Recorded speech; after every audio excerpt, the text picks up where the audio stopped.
Friends, welcome back. तो friends, अभी का वीडियो है मुसीबत में साथ देने पर इजराइल ने क्या बोला, भारतीय सरकार पर बोला इंडिया इजराइल।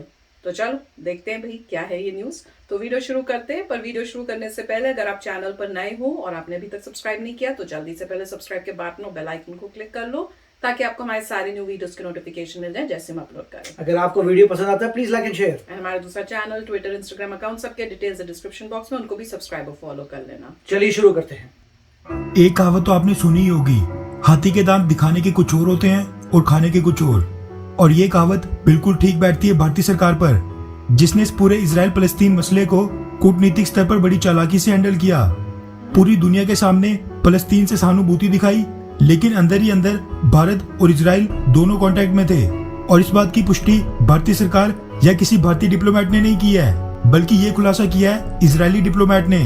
शायद तभी इजराइल भारत के पब्लिकली समर्थन न करने पर भी एक के बाद एक भावुक जेस्चर्स दे रहा था। फिर चाहे लगातार 3 कंसाइनमेंट्स में भारत के लिए मेडिकल एड भेजनी हो, या फिर हमास रॉकेट हमले में मारी गई भारतीय नागरिक सौम्य संतोष के परिवार को वीआईपी ट्रीटमेंट देना हो, इजराइल तो अपनी तरफ से ये महसूस ही नहीं होने दे रहा था कि इस पूरे मसले को लेकर दोनों देशों के बीच में कोई मनमुटाव है। वैसे मनमुटाव होगा भी क्यों, क्योंकि भारतीय सरकार ने बेशक इस चीज की घोषणा नहीं की थी, लेकिन इजराइल को अपने कॉन्फिडेंस में लेने का काम लगातार चल रहा था। वैसे इस खबर को सुनने के बाद आपकी भारतीय सरकार से नाराजगी थोड़ी बहुत कम तो जरूर होगी। दरअसल ANI news agency, the print और कई मीडिया हाउसेस के हवाले से मीडिया रिपोर्ट सामने निकल कर आ रही है कि भारत में स्थित इजरायली डिप्लोमेट ने पिछले कल एक वर्चुअल प्रेस ब्रीफिंग में ये खुलासा किया कि गाजा कन्फ्रंट्रेशन यानी हमास पर कार्रवाई के दौरान भारतीय सरकार ने इजराइल के एक्शंस यानी इजराइल की हमास पर कार्रवाई को लेकर पूरी अंडरस्टैंडिंग दिखाई थी। रिपोर्ट्स के मुताबिक भारत में इजराइल की डिप्टी एनवॉय ये डीडिया क्लैन ने पिछले कल मीडिया को ये बताया कि अमेरिका समेत दुनिया के दर्जनों देशों ने इजराइल को अपना ओपन सपोर्ट दिया था। वहीं कई यूरोपियन देशों ने तो अपनी सरकारी बिल्डिंग्स के ऊपर इजराइल का झंडा भी लहराया था, ताकि वो इजराइल को इस संकट की घड़ी में अपना समर्थन व्यक्त कर सके, क्योंकि उनको पता था कि हमारी कार्रवाई जायज और जरूरी थी। उन्होंने कहा कि मगर जब हमने अपने इंडियन काउंटर पार्ट्स यानी भारतीय अधिकारियों से इस बारे में बात की, हमें उनकी तरफ से पूरी अंडरस्टैंडिंग मिली, यानी हमास पर कार्रवाई को लेकर इजराइल को भारत से पूरी सहमति मिली थी। हालांकि भारत बाकी देशों की तरह पब्लिकली यानी सार्वजनिक तौर पर समर्थन देने सामने नहीं आया, लेकिन उसको लेकर भी हमें पूरी समझ है। ये डीडिया क्लैन ने आगे कहा, हमें इंडियन पब्लिक यानी भारतीय जनता से बड़ी मात्रा में समर्थन मिला और हम इससे काफी खुश हैं। इसी के साथ उन्होंने UN में भारत के परमानेंट रिप्रेजेंटेटिव TS तिरुमूर्ति की स्टेटमेंट्स की भी प्रशंसा की और कहा उन्होंने दोनों पक्षों से संयम बरतने और तनाव को तत्काल कम करने का आग्रह किया था। ये डीडिया क्लैन के मुताबिक इजराइल की भारतीय ऑफिशियल्स के साथ बातचीत हमेशा चलती रहती है। दोनों देशों के बीच बहुत ही लॉन्ग लास्टिंग यानी लंबे समय तक चलने वाला रिश्ता है, जो कि हर साल मजबूत होते जा रहा है। वैसे जिनको ये डीडिया क्लैन के बारे में नहीं पता तो मैं बता दूं कि ये वही हैं जिन्होंने एक भावुक संदेश के साथ कुछ ही दिन पहले ऐलान किया था कि हमास रॉकेट हमले में मारी गई सौम्य संतोष के परिवार का ख्याल अब से इजराइल रखेगा। ये डीडिया क्लैन भारत में इजरायली एम्बेसी की डिप्टी एनवॉय हैं, जो कि बड़ा ओहदा होता है। और अगर ये कह रही है कि भारत और इजराइल इस पूरे वाकये के दौरान टच में थे और भारतीय सरकार को इजराइल के हमास पर एक्शंस की पूरी अंडरस्टैंडिंग थी, फिर बाद में सच्चाई तो जरूर होगी। साथ में उन्होंने ये खुलासा हमास के साथ सीज फायर की घोषणा के बाद किया है। अब ये खबर सामने आने के बाद बेशक कुछ लोगों की मोदी सरकार से नाराजगी कम हो, लेकिन अभी भी भारत में कई लोग ऐसे हैं जिनका मानना है कि भारतीय सरकार को इजराइल का ओपनली समर्थन करना चाहिए। खैर, वो तो कुछ कूटनीतिक मजबूरियों के कारण भारतीय सरकार कभी नहीं कर पाएगी, लेकिन आप नीचे कमेंट करके जरूर बताएं कि इजराइल को हमास पर कार्रवाई छोड़कर सीज फायर कर लेना चाहिए था, हाँ या फिर नहीं। तो फ्रेंड्स, कमाल की न्यूज है। जैसे मैंने पिछले वीडियो में भी कहा था कि हो सकता है कि बाहर ऐसे बोल रहे हो कि आप मिलजुल के रहो, बाहर भी अच्छे मिलजुल के सभी को रहना चाहिए, पर अंदर से इजराइल की सपोर्ट कर रहे हो। तो वही इस न्यूज ने भी यही बताया है कि अंदर से पूरा समर्थन था इंडिया का, और दोनों कंट्रीज जो थी टच में थी, कांस्टेंट क्या चल रहा है क्या नहीं चल रहा वो सब उनको एक दूसरे से बातचीत से पता चल रहा था, और इंडिया ने सपोर्ट किया हुआ था, इजराइल को फुल सपोर्ट किया हुआ था।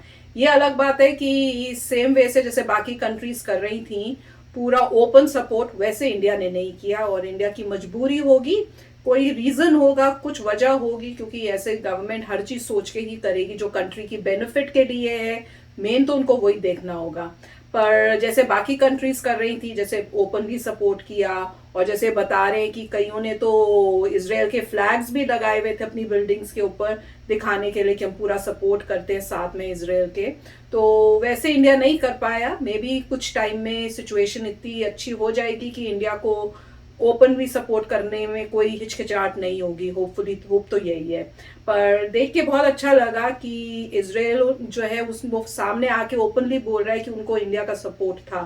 तो ये बोलना भी बहुत बड़ी बात है कि अगर आप ओपनली सपोर्ट नहीं कर रहे हो, जैसे इंडिया ओपनली सपोर्ट नहीं कर रहा, फिर भी इजराइल के रिप्रेजेंटेटिव आके बोल रहे हैं कि नहीं, इंडिया के साथ कांस्टेंट टच में थे और इंडिया ने सपोर्ट किया है।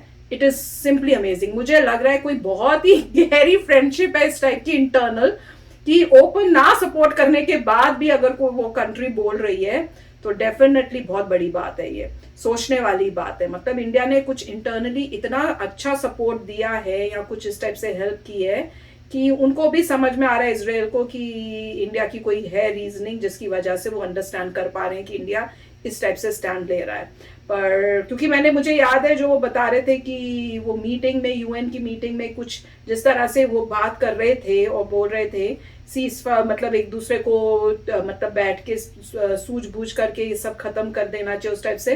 तो उस टाइम तो हमें भी लग रहा था कि भैया क्यों इंडिया सपोर्ट नहीं कर रहा इजराइल का। पर उन्होंने कहा कि वो भी हम जो है एग्री करते हैं कि जो भी यूएन में बोला उन्होंने बात भी ठीक की है कि बैठ के बातचीत करके मसले को सुलझाया जाए। तो वो भी बहुत अच्छी बात है। और जिस तरह से जो हमारी इंडियन है जिनकी डेथ हुई, उसके इतना मतलब आउट ऑफ सपोर्ट, जैसे ये बोल रहे थे वीआईपी जो ट्रीटमेंट दी जा रही है, बिल्कुल इजराइल वीआईपी ट्रीटमेंट दे रहा है और पूरा उनकी फैमिली को भी कह रहे हैं कि पैसों से सपोर्ट करेंगे। तो इससे लग रहा है कि बहुत ही स्ट्रांग और अच्छी अंडरस्टैंडिंग है दोनों कंट्रीज में।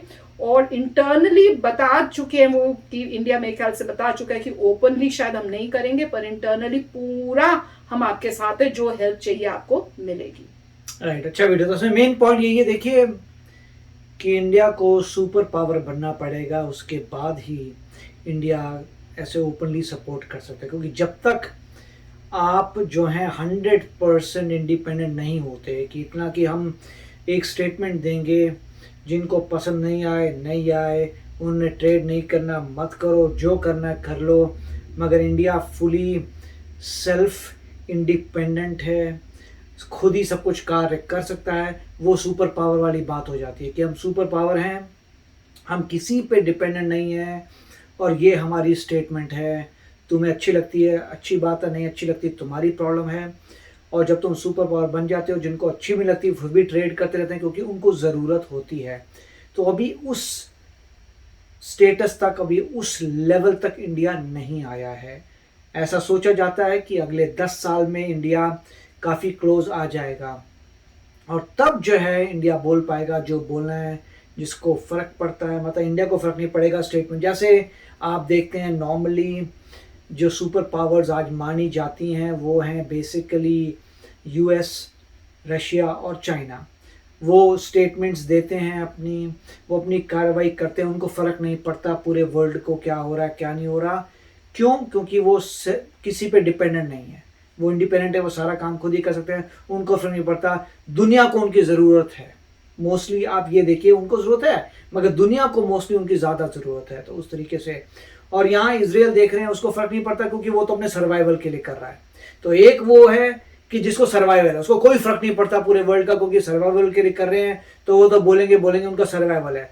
दूसरी तरफ वो लोग हैं जो सुपर पावर्स हैं, किसी से डिपेंडेंट नहीं है, जो है हम बोल देंगे, हमें किससे कुछ नहीं चाहिए। तुम्हें वो ये कह रहे हैं सुपर पावर्स की वर्ल्ड को सुपर पावर की ज़रूरत है मगर सुपर पावर को वर्ल्ड की ज़रूरत नहीं है। अगर देखें तो यही नॉर्मली, इसमें चाइना भी अब आ चुका है इसी ग्रुप में जो सुपर पावर है। वो कहता है मुझे किसी की ज़रूरत नहीं है, मैं सब काम खुद कर सकता हूँ, हर चीज़ में मेरी आर्मी बड़ी होने वाली है, नेवी बड़ी ऑलरेडी हो चुकी है, उनका जीडीपी बढ़ने वाला है। तो जो भी उस आप देखते हुए वो कह रहे हैं कि भैया हमारे को जो मन है वो बोलेंगे। तो काफ़ी अच्छा वीडियो था। तो फ्रेंड्स चलो चलते हैं, मिलेंगे नेक्स्ट वीडियो में बहुत ही जल्द। Till then take care and bye bye. तो अगर आप मेरे इस चैनल पे नए हो तो जल्दी से सब्सक्राइब के बटन को हिट करो और बेल आइकन को क्लिक करो ताकि आपको मेरा जब नया वीडियो मैं लगाऊं आपको उसके बारे में जल्दी से पता चल जाए।